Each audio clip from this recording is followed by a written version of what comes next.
Patuloy na ipagtatanggol ng bansang soberanya sa West Philippine Sea. Ito ang binigyang diin ni House Speaker Martin Romualdez sa harap ng iba't ibang mga mambabatas sa 29th Parliamentary Intelligence Security Forum sa Espanya.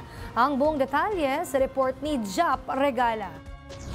Nanindigan si House Speaker Martin Romualdez sa harap ng mga mambabatas ng iba't ibang bansa na patuloy na ipagtatanggol ng Pilipinas ang soberanya at karapatan nito sa ilalim ng international law. Ito'y sa gitna ng mga agresibong pagkilos ng China sa West Philippine Sea.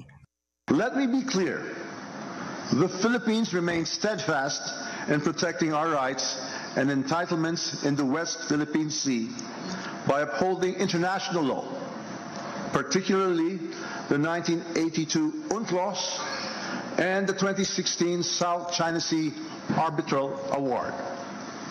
We categorically reject attempts to undermine our sovereignty, sovereign rights, and jurisdiction through coercion or disinformation.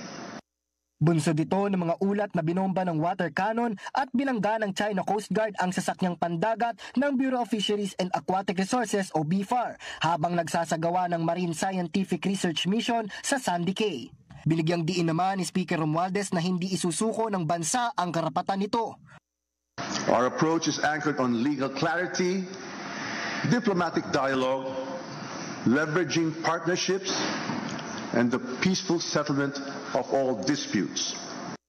Nanawagan din ang leader ng Kamara na manatiling mapagmatsyag at magkaisa laban sa mga sistema ng panlilinlang, propaganda online at paglabag sa maritime security and order. Para sa totoong balita sa Bagong Pilipinas, Jap Regala, Congress News.